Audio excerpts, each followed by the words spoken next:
The alarm on ring 7 screamed at 3 in the morning, and I was awake before my boots hit the floor.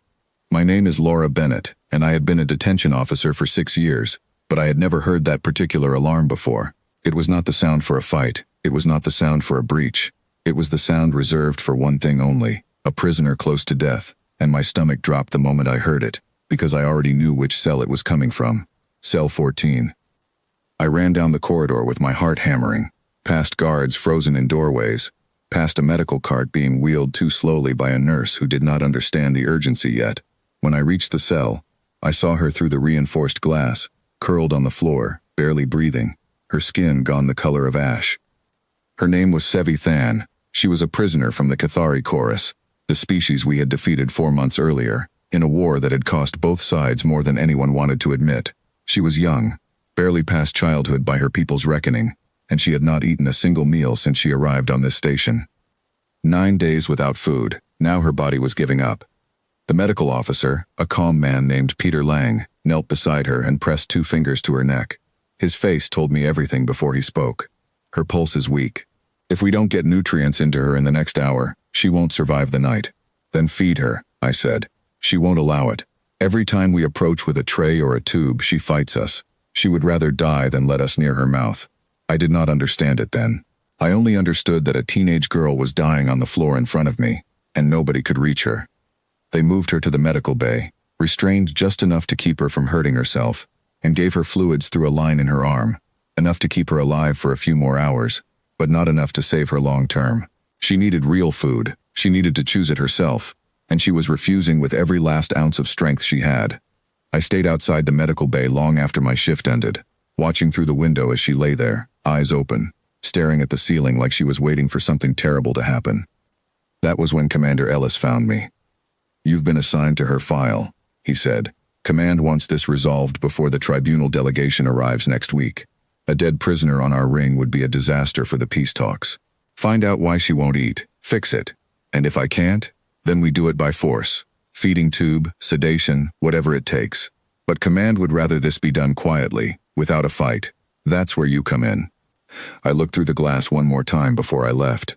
Than's eyes had drifted shut, but her hands were still clenched into fists, even in whatever fitful sleep she had found. Whatever she was afraid of, it was strong enough to make her choose death over eating. I decided I needed to understand why. The next morning, I pulled every file we had on the Cathari chorus. Their culture, their beliefs, their reasons for fighting us in the first place. Most of it was military analysis, useless for what I needed. But buried in an intelligence report from the final weeks of the war, I found something that made my blood run cold. Cathari priests had spent years telling their people that humans consumed the bodies of captured enemies, not as a metaphor, as literal fact. They told children this before sending them into battle, so that surrender would seem worse than death. Than had likely heard this story her entire life. She had been raised believing that the moment she let us feed her, she was accepting her place as food herself. It was not defiance. It was terror. I went back to Commander Ellis with what I had found, and asked for one thing: time, and permission to try something outside standard procedure. He was skeptical, but the alternative was a dead prisoner and a diplomatic crisis, so he gave me 3 days. I started the next afternoon. I did not bring restraints. I did not bring a medical team. I brought a tray of the same gray protein paste every prisoner on the ring received, and I sat down on the floor outside her cell, my back against the bars, facing away from her, toward the empty corridor. I heard her stir behind me, the rustle of movement, then stillness, like she was watching me, without wanting me to know it. I did not say anything. I ate my own tray of the same paste, slowly, in silence, and when I finished, I stood up and left. The next day I did the same thing. And the day after that. On the 4th day, I noticed her tray, untouched but moved 2 inches closer to the slot in her door. It was such a small thing, but it was the first sign that something in her had shifted, even slightly. On the 5th day, she spoke. "Why do you keep coming here?" Her voice was rough from disuse, the words careful, like she was testing each one before letting it out. "Because it's my job to make sure you don't die on this station," I said, still facing away from her. "And because sitting on a cold floor eating bad food is apparently the only thing that gets a reaction out of you." Silence again. But it was a different kind of silence than before. Less like a wall, more like a door slightly open. "You are trying to make me trust you," she said. So that I will eat, so that you can do what your kind does. I turned around then, slowly, so she could see my face. What do you think we do? She looked at me with eyes that held more fear than anger, though there was anger too, buried underneath. The priests told us, when the humans win, they do not kill their captives quickly. They keep them, they feed them, and grow them, and when they are ready they consume them. That is why the young were told to fight until the end. Surrender was worse than death. I felt something twist in my chest, a mixture of horror and grief, not for myself, but for every child who had been told that lie and sent to fight because of it. Sevi, I said, using her name for the first time, I need you to listen to me, and I need you to really hear this. Not just the words, but what I mean by them. Nobody on this station eats prisoners. Nobody in the entire human fleet has ever done that. It is not our custom. It is not our law. It is not even something that has occurred to us as a possibility. Someone lied to you, and to every child who believed them, because a lie like that keeps soldiers fighting long after they should have stopped. She stared at me for a long moment, and I could see her turning the words over, trying to decide if I was simply better at lying than the priests had been. Then why do you feed me the same food you eat? Because it is the only food this station has, and because I wanted you to see me eat it first, so you would know it was not some kind of trick. She looked down at the tray in front of her, still untouched, then back at me. I do not believe you yet, she said. That's fine, I told her. I'll be here again tomorrow. I kept my word.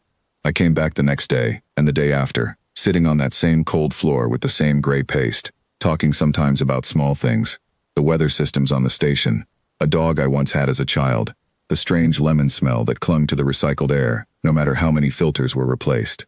She rarely answered, but she listened, and I could tell she was listening because her breathing changed when I spoke, slower, calmer, less like someone bracing for an attack. On the 7th day, disaster nearly undid everything I had built. I arrived for my usual visit and found 2 unfamiliar guards standing outside her cell, along with a medical technician holding a feeding tube kit. Commander Ellis stood behind them, arms folded. 3 days were what I gave you, he said. 3 days are up.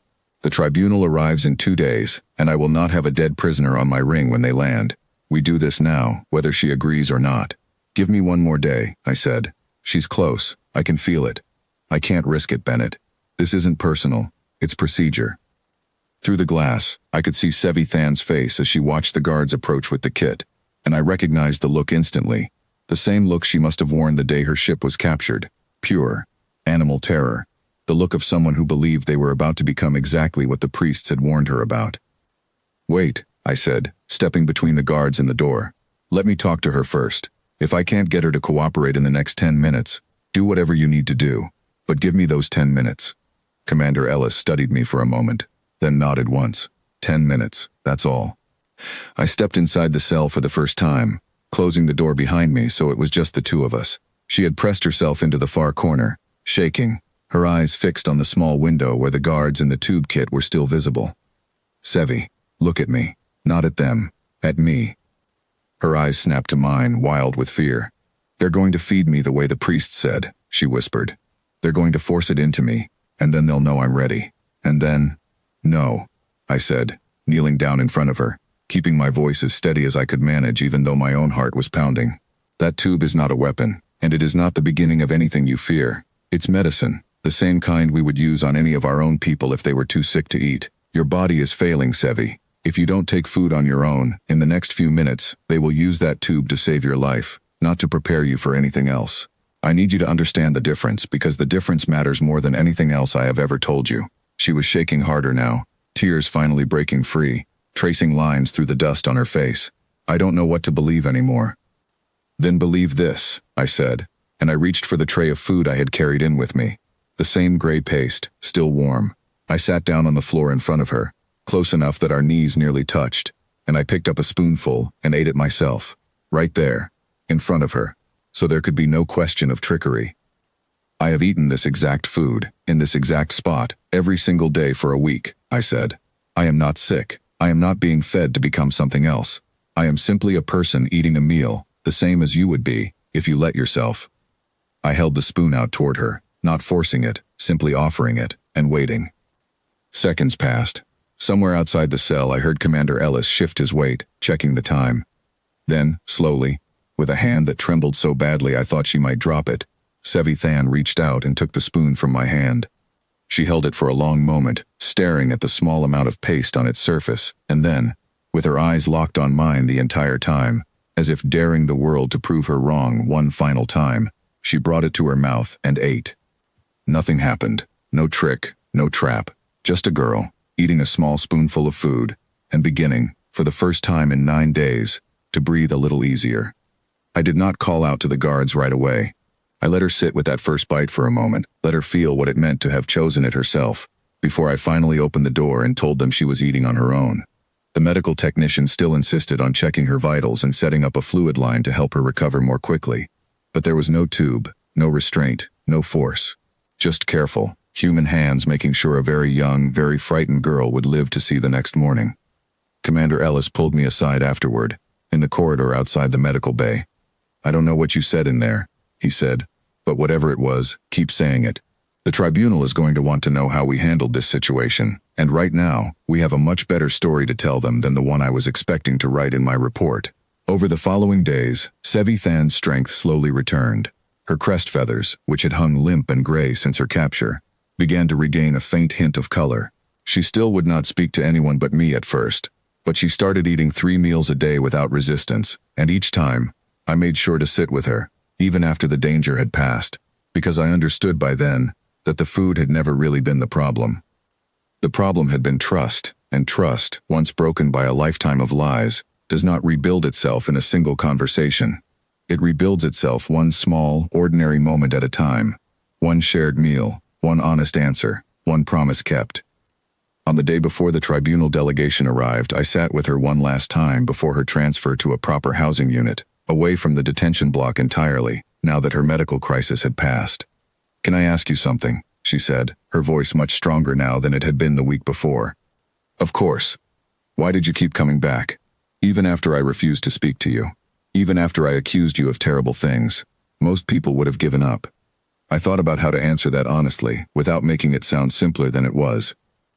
"Because I had a sister once, back on Earth, who used to skip meals whenever she was frightened of something she couldn't explain. I never understood it then. I think some part of me has been trying to understand it ever since. When I saw you refusing food, refusing everyone, I didn't see an enemy prisoner. I saw a scared kid who needed someone to sit beside her long enough to prove the world wasn't as cruel as she'd been told." Than was quiet for a moment, turning that answer over the way she had once turned over my very first words to her, testing them for hidden edges, and finding none. "The priests were wrong about you," she finally said, "not just about the eating, about all of it. They told us humans were monsters who understood nothing but conquest. But you sat on a cold floor for a week, eating food you clearly did not enjoy, just so a stranger who hated you would not die alone and afraid." "I don't think you ever hated me," I said.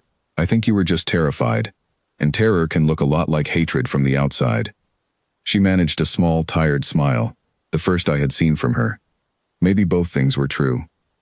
The tribunal delegation arrived the next morning, and among the many reports filed about the treatment of prisoners on Ring 7, Than's case became something of a quiet legend, not because of any grand gesture or dramatic rescue, but because of what it proved, that sometimes the most powerful thing you can offer someone who has been taught to fear you is simply time, patience, and the willingness to sit beside them until the fear runs out of reasons to stay. Than was eventually released to a reconciliation program between our two peoples, one of the first Cathari citizens to speak publicly about the lies her generation had been raised on, and the humans who had proven those lies false, one shared meal at a time. As for me, I stayed on Ring 7 a while longer, training new officers on something that never quite made it into any official manual: the idea that force is rarely the fastest way to save a life, and that sometimes, the bravest thing a person can do is not to act at all, but simply to sit down, and stay, and wait for trust to find its own way home.